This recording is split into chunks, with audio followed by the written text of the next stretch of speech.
So it is my very great pleasure to introduce Stefan Simon today as our first Company of Scholars lecturer for this academic year.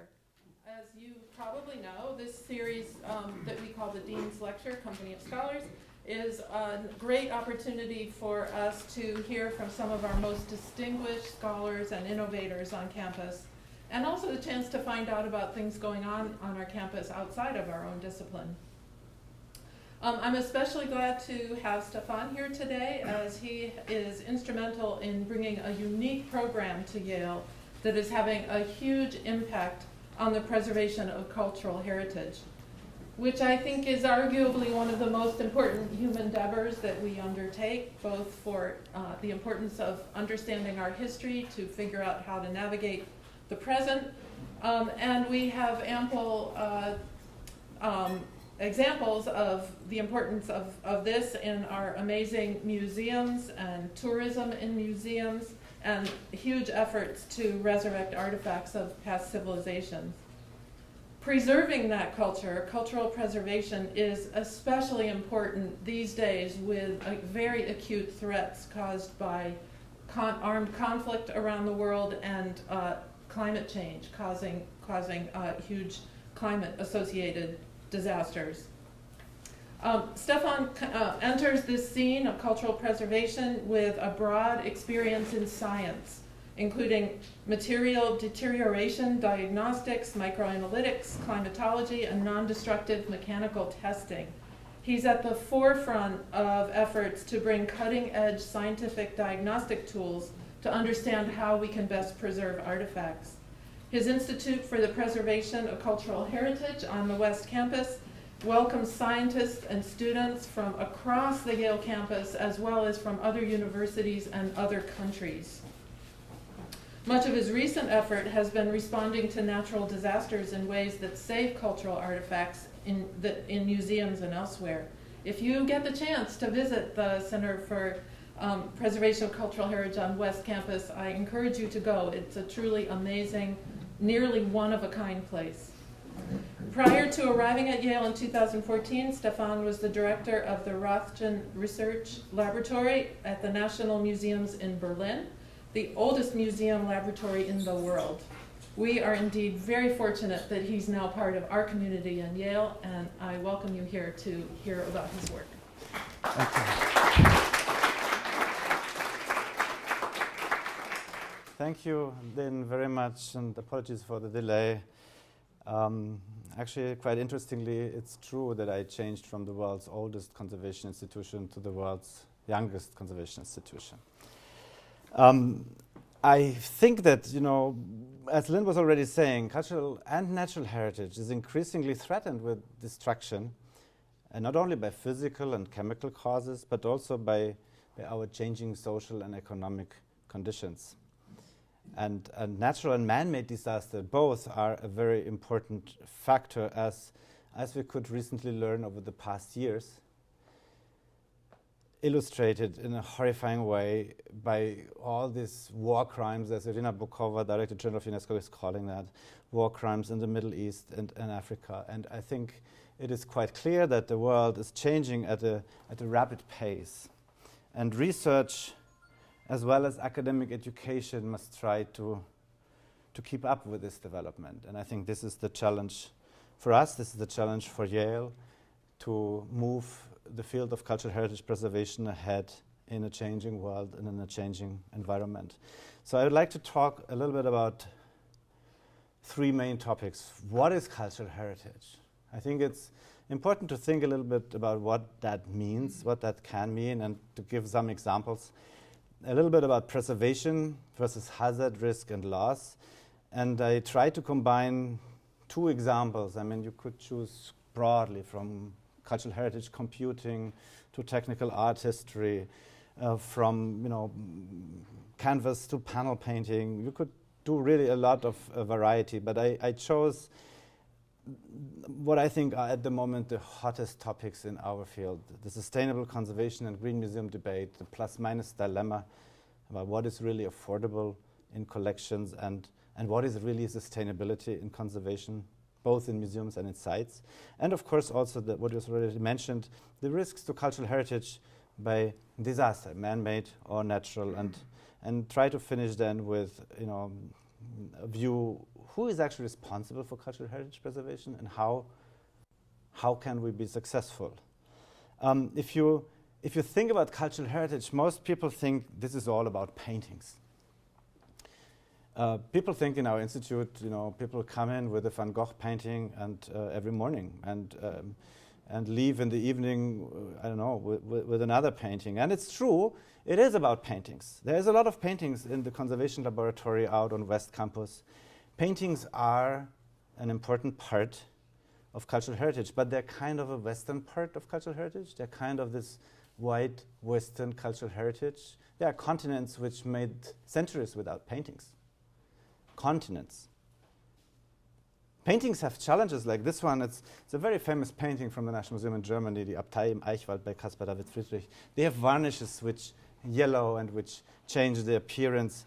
And there's a lot of work to do on paintings. But if you look at the world's cultural heritage, we have to take into consideration a much, much broader scope. I want to give some examples. Thingvellir, World Heritage Site in Iceland.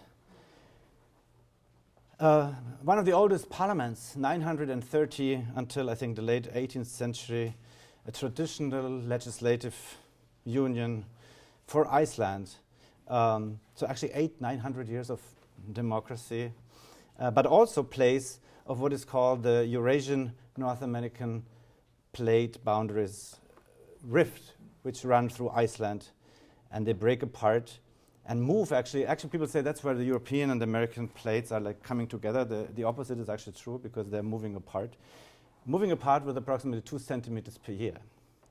But this is a World Heritage Site, and this is characterized by its outstanding universal value. Well, let's go to a time about 7,000 BC, 5,000 BC, long time ago. One of the most early anthropomorphic statues from Ain Ghazal. It's a site near Amman in Jordan. Nobody really knows what they were made for.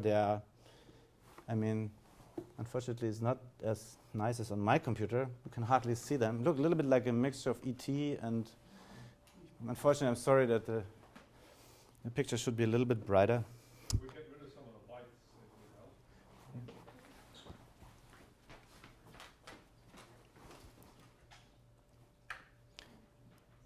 Yeah. A little better, huh? Yeah. If we kill the lights altogether, the video won't work. Okay. We go a few thousand years to the future, to the year 1300 BC. We have another famous historic figure, Queen Nefertiti, spouse of Pharaoh Echnaton. Let's make another jump 1,000 years to the future. We come to the royal tombs in Petra, also Jordan, also World Heritage Site since 1985. A site which suffers a lot of threats, from earthquake, collapse of structures, erosion due to flooding, rainwater, salt weathering, lots and lots of threats around the sites, and actually whole landscapes, because those are not buildings, those are rock-carved facades, actually ancient tombs. If we think about tombs, a project we were working on just a few weeks ago with our institute is a project on a Jewish cemetery in Germany from the 1900s and last 19th century. So also that as a site, as a site which carries information, as a site which carries values which we would attribute as cultural heritage. Another famous object, again, from my home country in Germany, the Three Magi Shrine, the most important Catholic reliquary, actually the largest Catholic reliquary, the Three Kings or the Three Wise Men Shrine in Cologne Cathedral, which has like 5 million visitors per year. Gold, enamel. Well, but cultural heritage is also this. I don't know if you recognize that. That's the USS Pueblo in the port in Pyongyang in North Korea. I worked in North Korea some years ago, and of course I was taken to that museum site with the very famous incident on January 23rd, 1968, when North Korea captured that Navy ship together with 80 sailors. But it can be also small. You can here see Dwarf Happy from Disney animation cells. Also, cultural heritage in the same extent as audio tapes, which you may have at home, which may slowly look like this and not be playable anymore. Cultural heritage in a wider sense also comprises objects like this one. This is one of the first translations into the Wampanoag language from 1663 of the Bible. It's in the Pequot Museum, not far from here, illustrating the importance of languages, of endangered languages, of vanishing languages, which are as close to cultural heritage as the paintings which I was showing in the beginning of my presentation. I want to show you now an object, and I will get back to this object later in the lecture. And I would like, has anybody seen that before already? No? Do you have an idea what that could be?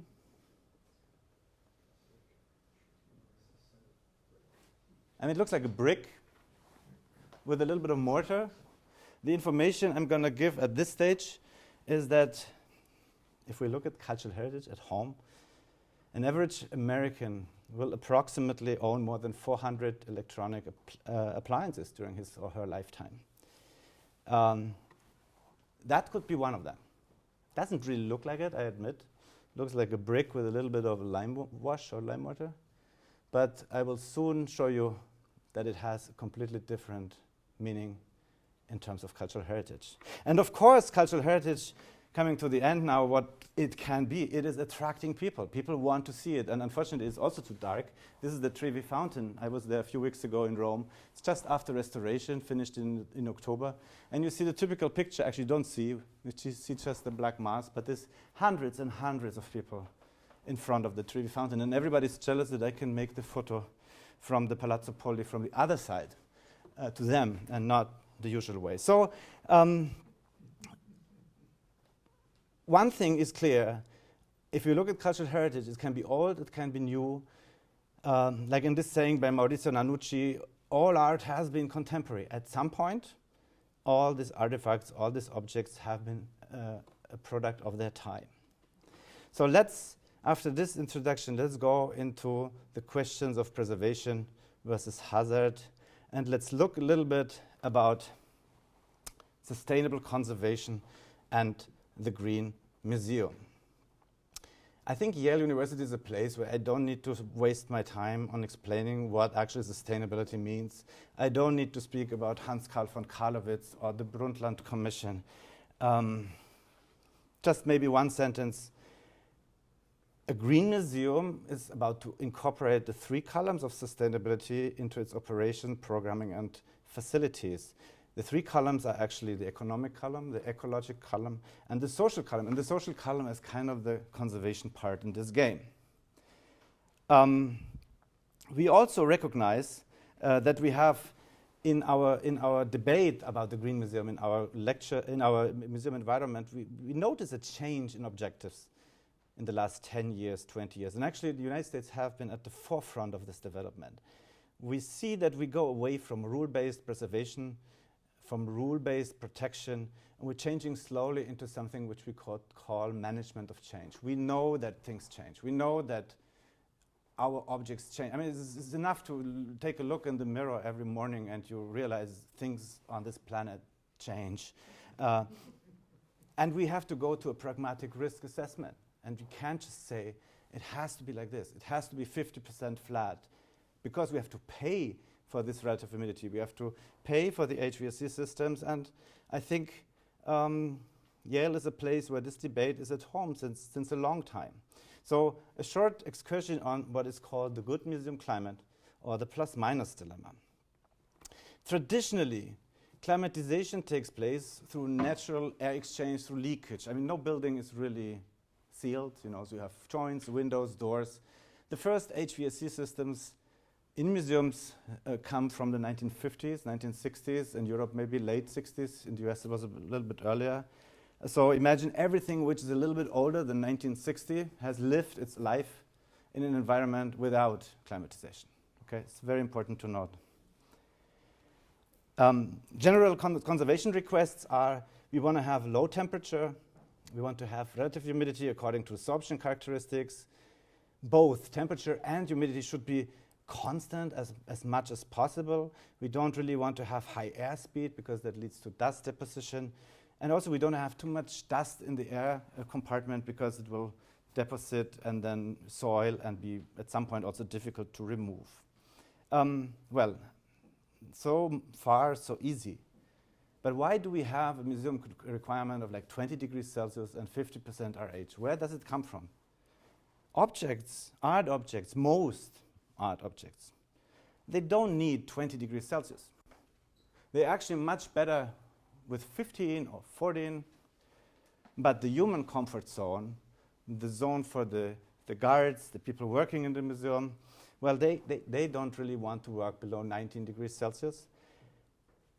But it's kind of hypocrite to say, well, we need to have a museum climate of 20 degrees because if we have a priority for conserving artifacts, we don't need this high temperature.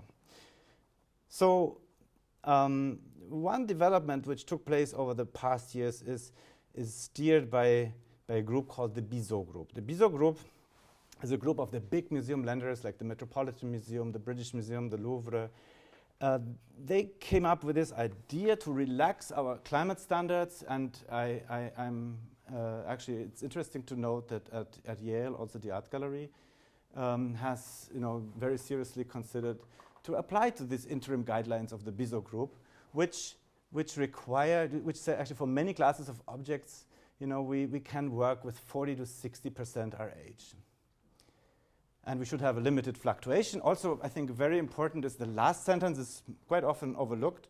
A conservative evaluation is essential in establishing appropriate environmental conditions. So, of course, the conservator has to look, does this object really belong to that class which can, keep up very well from 40 to 60?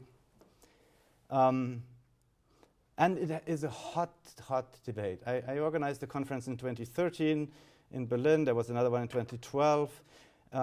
Actually, we were lagging behind the US. In the US, this discussion is much older. It started in the 1990s. In the UK, the Dialogues for the New Century, the AIC conference, I think was in 2010, but the plus-minus dilemma, or 2011, maybe. In any case, earlier than us, over there in Europe. It's a hot topic, and there's like this one group which says, stable is safe, let's not relax the standards, and the other group which says, we can probably relax the standard without compromising the preservation of our heritage. And there's a group which tries to look at this in a very pragmatic and realistic way, and they say the reality is not 50 flat. This is the reality for engineers. In the dream world of engineers, everything is 50 flat. In the reality, for example, a church in Venice, you have a relative humidity fluctuation between 30 and 80% over a year's period. In the red you have the temperature, in blue the RH. It's going up and down, and it's going up and down in many museums. I show you data from the National Gallery in Berlin. In the magenta form is the relative humidity, so 60, I think, to 20 in the winter. Actually, with pictures like this one, this is a very famous building by Mies van der Rohe, glass, steel. Well, if you want to have 50% RH in a winter night when you have minus 15 degrees outside, you will have condensation on the windows. You will have ice on the windows. You first generate some kind of an indoor fountain, and then a lot of corrosion along the steel bars, and that is not a 50% flat building, and that leads actually to this dry and to this peaks to having a drier relative humidity. Well, but if we look at our situation here at Yale, let's go to the Great Hall, the Sistine Chapel of Paleontology in the Peabody Museum. Here you have the region which would be recommended, like, in temperature. Sorry, this should be not, no, I'm sorry, it's not 30, 40. Why is it in blue? But in any case, it's 20 to 80% RH is the fluctuation, is the real situation in this hall. Or if we look at the environmental science centers, the zoology collection, you see that also there we're not as much fluctuating, but we go from 20 to 65, up and down and up and down. So we don't really have the 50 flat. I could show you now diagrams, from the British Museum, from the Louvre, from the China National Museum of China, NMC, from many museums, but I don't have the time and I don't think it's worth it. The reality is that museums or collections have this problem that they have visitors. The visitors actually, it would be so much easier for us if there were no visitors. Because if you have to open the door in the morning and close it in the evening, you have an exchange with the outside environment. And the visitors come and they disturb that equilibrium. So, from building physics point of view, of course, that is not the whole picture, but they are at least a challenge. So I think, as I said before, we have an acceptance of a less strict climate control growing. The ICOMCC declaration 2014 in the fall, in September 2014, says that care of collections should be achieved in a way that does not assume air conditioning. Passive methods, simple technology that is easy to maintain, air circulation, lower energy solutions should be considered. We also know, this is, I think, 2007, almost 10 years ago, a master thesis at the Smithsonian, that energy consumption as a function of a variance in temperature and relative humidity, as a function of the allowed fluctuation, goes down in an exponential way, which means in the other way, the more narrow you want to have your corridor for your storage and for your museum, the more money you pay. And it goes up exponentially, as you can see here.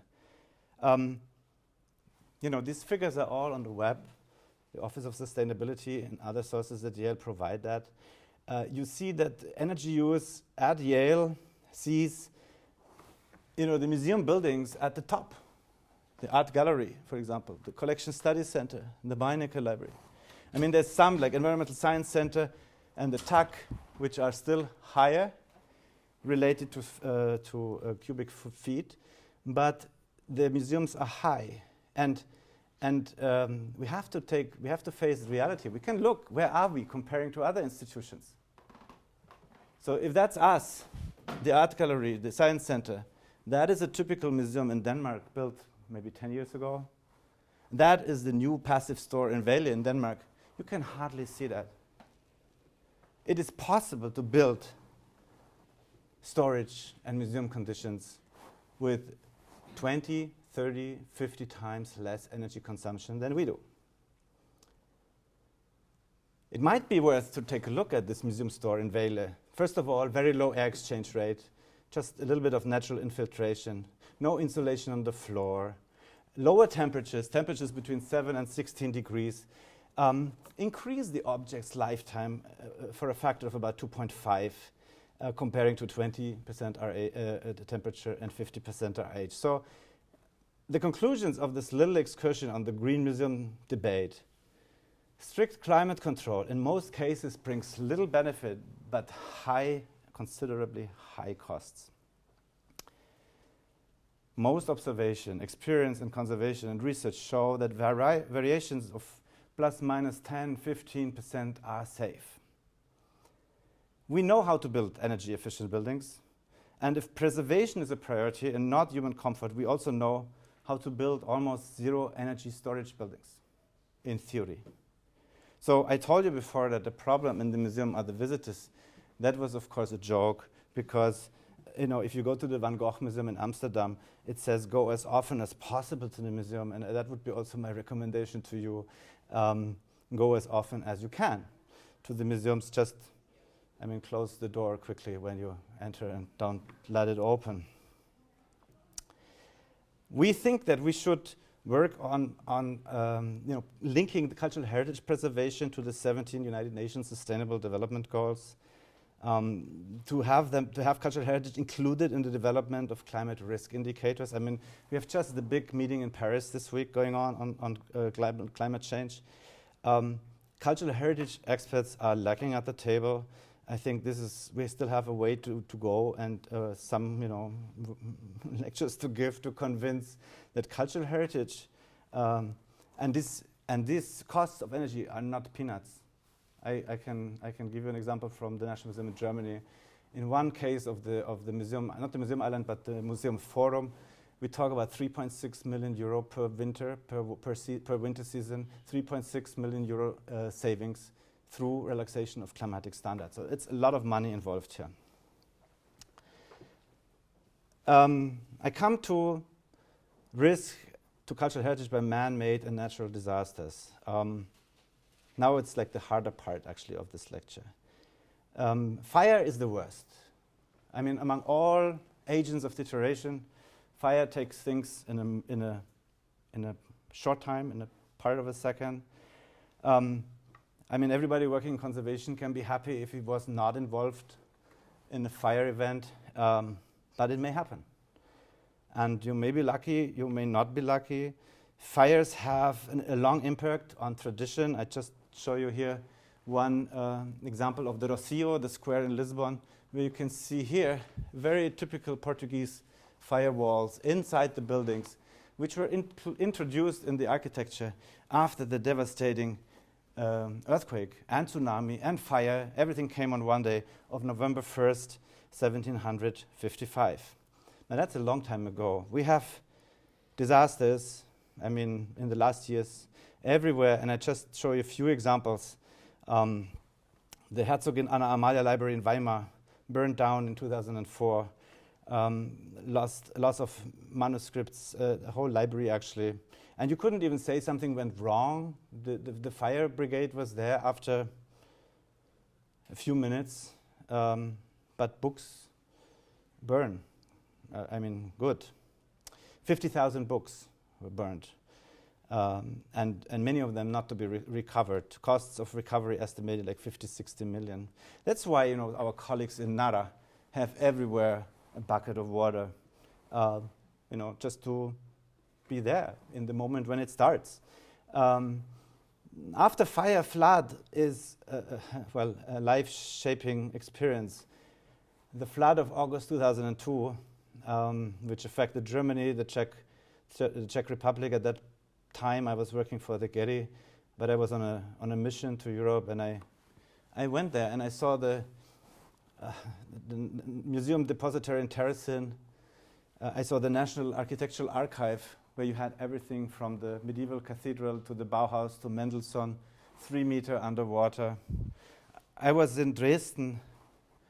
These are photos from Dresden when museum curators, that's actually the director of the Galerie Alter Meister and the chief conservator, Marlies Giebe, when they try to, I mean, they stand like to their knees in the water and they try to move 5,000 objects just to higher floors. Because the funny thing, of course, the huge elevator was the first thing which didn't work anymore when the water came. And the staircase was too small. So you can see what they did with this French painting. They were just hanging it up, trying to hang it up as high as possible, hoping the water will not fill 2 stories. Well, yeah.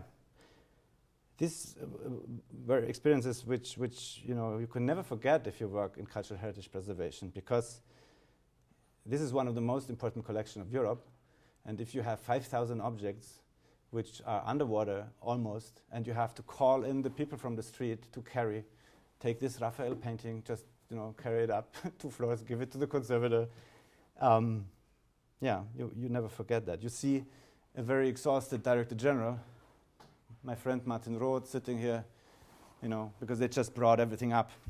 2009, the Municipal Archive of the city of Cologne, 30 kilometers of archival material, just collapsed in a hole of a subway construction. Estimates are that we will need 30 to 50 years to recover that, and €1 billion. A lot of the material has been rescued, but it looks like this. The whole history of the city of Cologne. 26th of December 2003, the Argebam citadel in Iran. An earthquake, 6.5 on the Richter scale, not really much, but a complete destruction of the citadel and the surrounding city. 30,000 people killed. Earthquakes are a disaster for cultural heritage, of course, a human disaster. We could see that this year in April 25 in Nepal, 7.8 magnitude earthquake. horrible damage to the World Heritage Site of the Kathmandu Valley, but also to many, many other areas in Nepal, not necessarily in the very well accessible Kathmandu Valley part, but in the mountainsides. That is the natural side, but we also have the man-made disasters, and all of you will have heard about, what is happening in the past years. And I keep saying that in my career, I worked since '86 in the field of preserving cultural heritage. It's definitely the worst year. Every year is worse than the one before, and it's definitely the worst year of my career in terms of destruction and loss. Just a few views: Yemen, Arabia Felix, the happy Arabia. Since this spring, you see the famous site of Shibam and Hadramaut. There's a war. There are airstrikes. There is, a World Heritage City of Sana'a bombed by the Saudi-led coalition. Multi-story adobe buildings, unique. Those of you who were in Yemen, it's a very, very unique place. It's a very outstanding, unique cultural heritage, and it's not really very much discussed about, but it's a tragedy. And that also refers to the Iron Age sites. For example, I heard from a friend a few weeks ago that the temple to Almaca, which is a 7th century BC temple, has been destroyed in the war or at least heavily damaged by bombs. We hear a lot about Syria, and we're going to hear here as well, but Yemen shouldn't be forgotten. And let's go back a little bit into the history. Let's go back to this city. Some of you may recognize. It's a beautiful city, former Yugoslavia, the city of Sarajevo. Sarajevo was kind of the turning point when cultural heritage really became a primary target in military conflicts. Not a secondary damage, but really a primary target. Very, very painful for all of us in Europe at that point on 25th of August 1992. The shelling of the National Library of Bosnia and Herzegovina, which caused the loss of 700 manuscripts. A library which had, before the attack, 1.5 million volumes and over 150,000 rare books. Imagine that to happen here to the Beinecker Library, for example. It's not imaginable. It's a disaster for the country. It's a disaster for the continent. We all know about the old bridge of Mostar, of course, famous bridge, 16th century bridge, standing well for more than 427 years, but then destroyed on November 9, 1993 by Croat forces in the war, and reconstructed after 2001 and inaugurated 2004. It's like the poster child of the Bosnian conflict is this bridge. But we shouldn't forget, we have dozens and dozens of churches, of mosques, of monasteries. Whenever you drive through Bosnia, you see places like this one, or like this one. You know that there was a mosque, there was a church, and there's not much reconstructed. We go to the year 2001, Afghanistan and Bamiyan. The destruction of the Bamiyan Buddha, also World Heritage. Also a disaster by the Taliban. This is more or less all what is left. These are little pieces, collected by the German ICOMOS mission and, painted pieces, sorted, but there's not much left. Look at Mali, where the Al-Qaeda invasion in 2012, the mausoleum of Alpha Moya, one of the most famous shrines destroyed by the Islamists in Timbuktu. This is from the same site. The famous university, manuscripts. Timbuktu University was kind of the Yale of the 12th century of Africa. It is a very famous place. 400,000 manuscripts were there. 4,200 were burned, like this one. But still hundreds of thousands were saved. They were saved because people took them, were hiding them in their garden, were driving down to Bamako. And that is, by the way, probably one of the key messages of my presentation. That is what sustainability means. The people, the local people, the stakeholders, if they are not with this effort, if they are not becoming the true monuments men and heroes, we are lost, because no university, no monuments man of United Nations, no UNESCO is going to save that. That is a very good example, the Malian example, to save hundreds of thousands of the manuscripts by engagement of local people. Well, you may have heard the Boko Haram, Nigeria, World Heritage Site of Sukur. Hardly anybody knows about the destruction, but a big loss last year. This spring, 18th of March 2015, the traces of fighting after the attack in the Bardo Museum in Tunisia. You have these photos now from everywhere in the world. I didn't yet come to Iraq. I didn't yet come to Syria. These photos you can see in the Whitney Humanities Center in the exhibition on Dura Europos. It's the site of Dura Europos. Unfortunately, the projector is very weak, but it's a site in spring 2012. Sorry, in April 2012, yeah. And this is the site in 2014.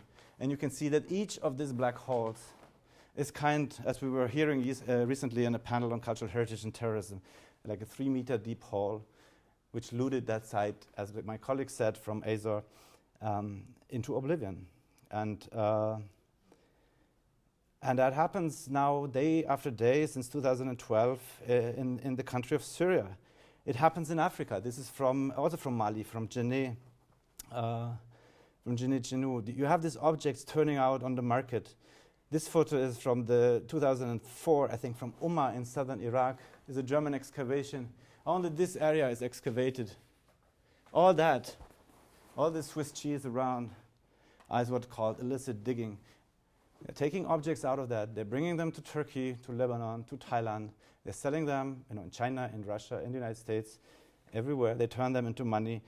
We have to speak about war crime. We have to speak about blood antiquities. And I'm very, very happy to see that there are efforts in the United States, by the United Nations, by the German government and others to really stop, to really fight that, modern plague of illicit traffic. It is a nightmare. It's affecting also here.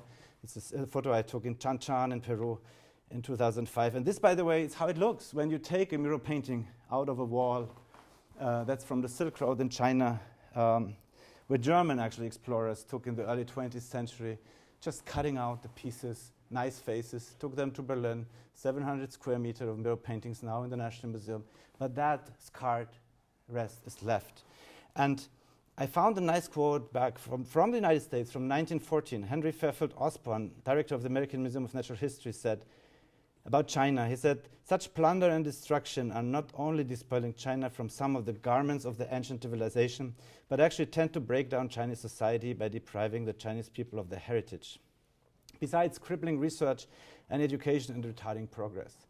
And that was true in 1914, and that is true in 2015. And that is a place where we have to work, here at Yale, with our university, but also in an international network to fight against illicit traffic. We have several lectures in our lecture series over the past months from colleagues from Glasgow, from London, from Oxford, who spoke about this topic, and I think we cannot neglect it. Well, terrorist attacks go up, It's clear. We just have to read the newspaper everywhere. I deliberately chose not to show any photos of destruction because you've seen these photos. I can't really hardly stand them anymore because I've seen them so often. But I have to show you the worst video from April 11, 2015, the destruction of Nasirpal's palace in Nimrud, which was, I think, at that point by ISIS, the worst video, the deliberate destruction of that palace. But this is not about ISIS, if I may say so. This is about the whole system. There is the Syrian regime, the Islamic State, the Kurdish territories, the so-called Free Syrian Army. If you look percentage of heavy looting in Syria, of course ISIS is here with 42. That's a very recent publication by ASOR from September, October this year. That is not just about ISIS. ISIS brings it to our attention, but there's many, many people involved in that. I spoke about the United Nations Security Council Resolution 2199, and also a bill which is I think in the Senate at this point, 1493 in the United States. Kind of attempts to ban trade of unprovenanced artifacts from regions of conflict. We have a new German legislation also going on. The German government was just saying, yes to it. It has to go through the parliament. I do hope it will go through. I do hope it will become a game changer in this debate against illicit traffic, because I think it has to. It has to become. We had a conference in London on culture and crisis in April. together with the Victoria and Albert Museum. We had panel discussions. We had a London Declaration actually eventually endorsed by UNESCO, an intergovernmental organization. We just received actually another letter by UNESCO Director General Irina Bokova a few weeks ago, thanking Yale for its engagement against the war crimes in the Middle East, against looting, and for cultural heritage preservation. There's a lot of conclusions in this declaration, but I have no time now to go into this. I want to finish now with a few words that cultural heritage, as I said before, is in our hands, is in your hands, is not just something which happens somewhere. It happens right in front our doors. I want to mention Khalid al-Assad, a famous archaeologist, 93 years old. In May still, we had conversations about when Palmyra, as you say, or Palmyra, was about to fall, killed in a very cruel way in August in Palmyra by ISIS. This is the colonnaded street, and I put that quote. I apologize for the very bad English translation. It's a quote by Johann Wolfgang Goethe. It says somehow, some of the world's magnificent things disappeared in war and quarrel. Who protects and preserves one, the biggest lot? That is not a professional translation, okay? That is, German, it sounds really poetic, but that is about Khalid al-Assad. I want to come back to these devices here.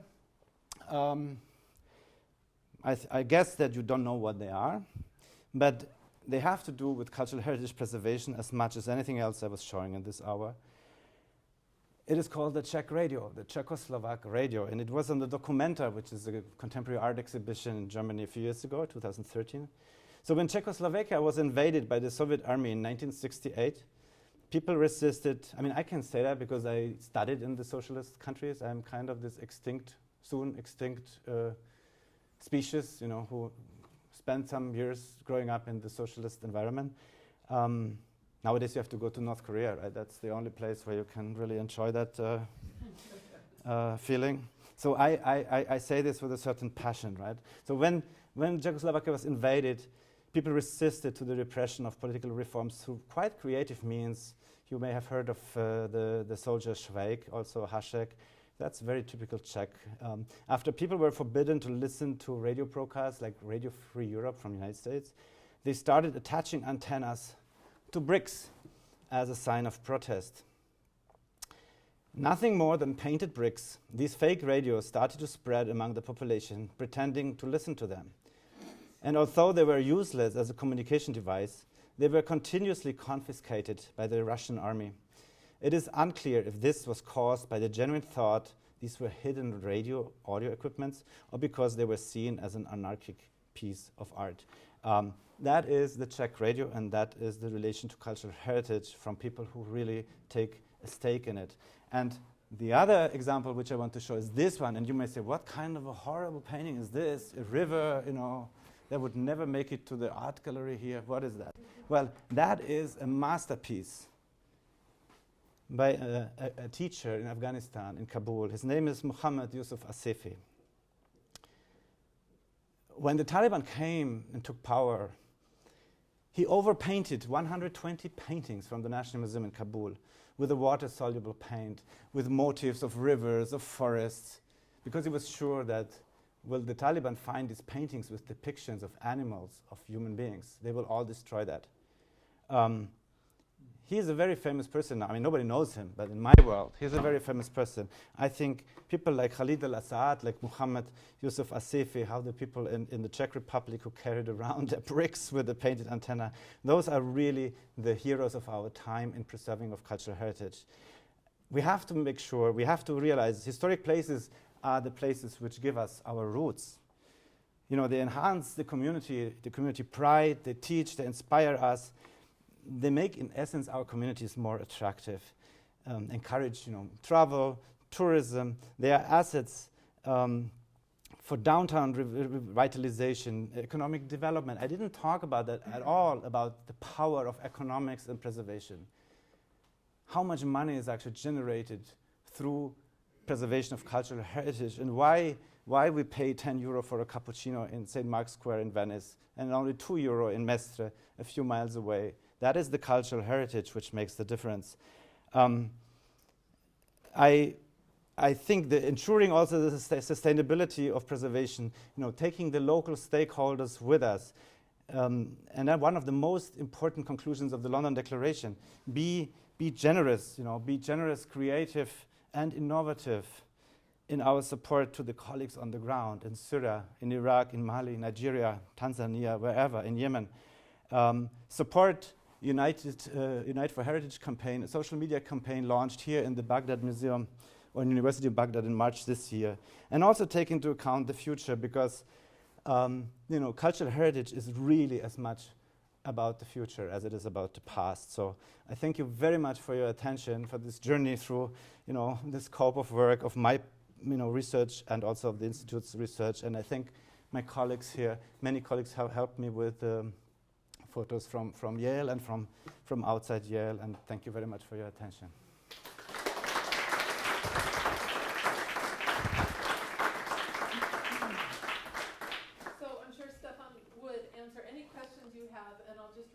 We also have a reception following in the McDougall Center, which is just down the hall that way.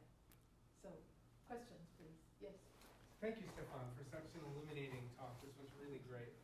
I wanted to ask you a question about the possible conundrum of sustainable preservation, or of sustainability and preservation. And you kind of alluded to this when you said preservation would be so much easier if there were no visitors. So there are probably many examples of this, but I have one in mind from the field, from the kind of region that I work in, and that's the Potala Palace, or the famous Palace of the Dalai Lama. At the time it was built in the 17th century, it was the biggest building in the world, 1,000 rooms. It was designated as a UNESCO World Heritage Site. And after that, the access to traditional pilgrims as a site of kind of religious practice and worship was strictly limited. At the same time, because it was on a World Heritage Site list, tourism kind of went up. And so the dynamics of how the site is actually used in situ by the stakeholders who you refer to totally changed. Yeah. And I wonder how you kind of fit the pieces of that puzzle together. Well, I think there's no simple answer. I recently was thinking about an analogy in the wildlife preservation. Look how people talk today about wildlife. The zoo is kind of like, it still has a role. It's much more to preserve wildlife in the Serengeti, to keep the ways, of transfer open.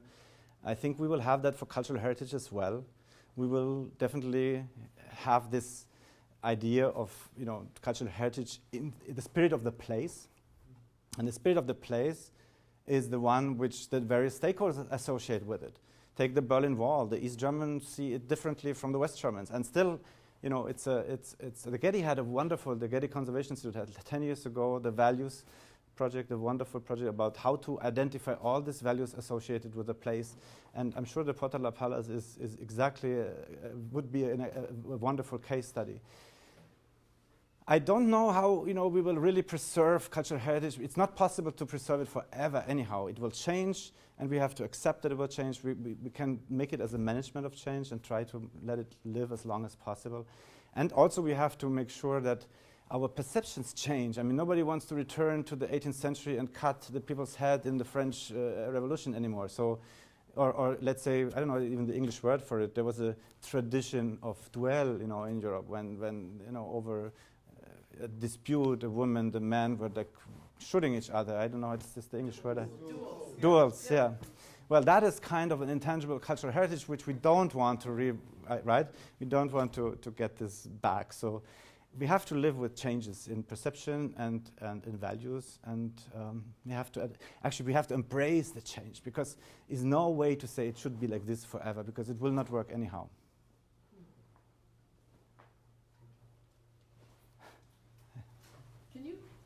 Maybe say a couple words about the impact of digital arts on cultural preservation, so putting paintings and objects into digital form?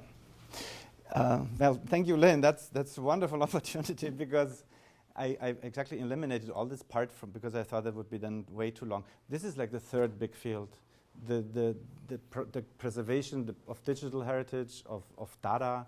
Thank you, Anna. Of authenticity, the problem of obsolescence, of migration of media, of emulation of media. We have cases that whole years records of documents were lost because they were saved on a CD and the papers was thrown away. I mean, yeah, we'll lose. And we also might be, some experts say we might be in front of a big black hole in digital preservation because we have everything now in apps. We don't have really, I mean, if we lose the programs, we don't really, are not sure if we can read what we have saved. Me personally, I have lost hundreds of photos. Whenever I change a cell phone, I lose. I mean, I'm a very bad example for digital preservation. I lose a lot of my contacts and my secret numbers for my credit cards and my photos and everything. I think that happens not only to me. And I think actually that also, yes, I could have emphasized this in my presentation also, that Yale is a place where cultural heritage computing and networking has a home. There is a department of computer science where I can only say we are very, very privileged that we have professors who are interested in that, who are not just interested in like optimizing cell phone apps, but really think about cultural heritage. We have two postdocs here who work with computer science, and I think it is a challenge, but it is also, it's not sufficient to say, oh, let's just digitize. It needs research, it needs investment and technology. It's not. I mean, there's no solution for that. This is a process, just like preventive conservation as well. It's not a protocol, it's really a process.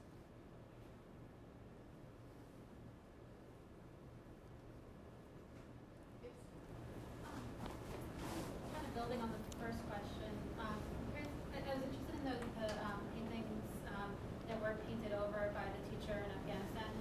And I'm curious to know at what point does an action like that become sort of part of the material history of that object that then becomes like worth preserving, or how does that, how do you, that's a political action there that's in response to a large scale political action, political environment.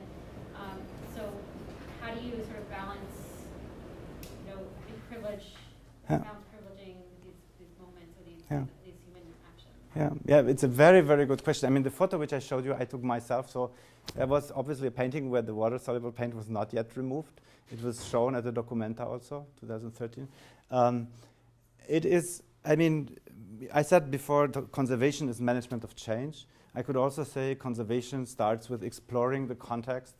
The conservation work nowadays is actually getting this information, about the Potala Palace, who are the stakeholders, who are the users, who has an ownership, and about an object like this one. And then collect all these opinions and then find an idea or a way to proceed with it. We have had the time, I mean, my colleagues from conservation will definitely remember, when you had, let's say, a mural painting in a Polish church, which was overpainted in 1700, and you went back to the medieval painting and you lost completely the overpaint. That would probably not happen today anymore so easily, because people would say, well, this is the alteration is part of the history, as you were saying, part of the history of the object. It is, it's like us. Nobody wants to make a 25-year-old man out of myself, because that doesn't work. I mean, whatever went through history is part of me, and it's also with an object. The Yellow Monastery in the Oak Forest by Caspar David Friedrich. You can remove the varnish. Yes, you can do things, but that's why conservation became a scientific profession over the past 30 years, because these colleagues, they know how things are made, how things change over time, and they can assemble all this information in kind of even like a doctor, like a medical doctor, in kind of an anamnesis, diagnosis, and treatment process. And they can say, I get all this, and now I make the decision. I leave it like it is, or I remove it, or I make it thinner, and justify it in their scientific codex. And I think that's where we are with conservation. I mean, 200 years ago, there was only about gluing an arm back to a sculpture. Now you study like 5 years, you make your master, or here I think in the US, but in Germany it's like 5 years study. So that is about exploring the context and finding a good solution, which by the way, tomorrow might be a very bad one. We have to live with this too, that the approach is changing. What today might be, a good decision, tomorrow maybe it will be seen critically.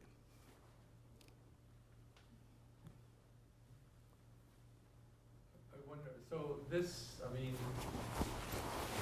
is related, right, to the second law of thermodynamics. Entropy. Sorry? Entropy is always increasing.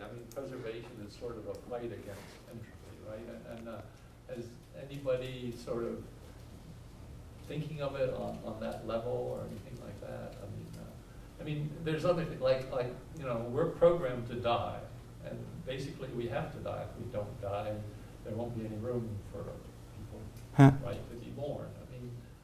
These kinds of things are also relevant to your... It's very close to my thinking as a chemist. I feel very close to what you were just saying, but it's very far away from the feeling and emotion in the conservation department. Most conservators, if you would say, you have 100 objects, which are the 10 you can lose tomorrow, and the 10 which you want to keep for 10 years, and the 10 you want to keep for 100? Quite often the answer is, I don't want to lose any of them. But we know we're losing. We know that we have already lost. We have lost buildings. We have lost sites. If you look at the projection, how this country will look like with global climate change, how the sea borders will look in let's say 50 or 100 years, where there's a lot of archaeological sites, where people settled. And I just saw that from the NCPTT a few weeks ago. It's a disaster. We will lose. It's no question. We will lose cultural heritage. I would just say, after 25 years, I came to the conclusion, I can lose it, yeah, but I really want to know why. I really want to know why I lose this and not that. I just don't want to lose it without knowing anything. I don't want to be not prepared for a flood, for an earthquake. I want to do some emergency preparation, emergency response measures, simple ones. My colleague Łukasz Bratasz did this kind of analysis for museums in Poland, and he said, well, if you just do a little bit about fire, you reduce the risk to the collection of a factor really high. And it's true we have entropy, yes, but you can make a decision, a good decision to manage the risk and reduce it and make smart decisions that you at least know what you are losing and why you are losing it. Because we lose way too much cultural heritage without even being aware that we lose it. How do you define or identify those objects or materials that are worth preserving? That's a very good question too. There is, I spoke a little bit about the World Heritage Convention of 1972. So these materials or these sites, or now we have also intangible World Heritage since 2005, these must have an outstanding universal value. They must have something which is an OUV, as the UNESCO says. So, and to determine that value, that is actually a very interdisciplinary undertaking. You talk to the archaeologists and to the art historians, and as I said before, for the Berlin Wall or for the prison in Port Arthur, in Tasmania, you have people who are inmates in the prison, and you have the others who are outside, and on the mainland, and everybody has a different point of view, and is the task for the conservator to actually collect all these various perspectives, to have this stakeholder-centered approach. And actually that's also what we see, over the past years. Maybe 20 years ago it was, you have to consolidate, you have to do it like this. And now, after this convention, like NARA Convention, like Bura Convention, which are international conventions in heritage preservation, we have this stakeholder perspective. As David Hume was saying, the beauty is in the eye of the beholder. So you look at it, you have your point of view, and you say what you think about it, and then there is no really, right or wrong. And to collect that and to come then to a well-justified decision, I think that is the task of the conservator. So think we can continue all these questions and discussion at the reception and in the Google Center. But before we do that, I want to thank you very much for such a Thank you. Thank you.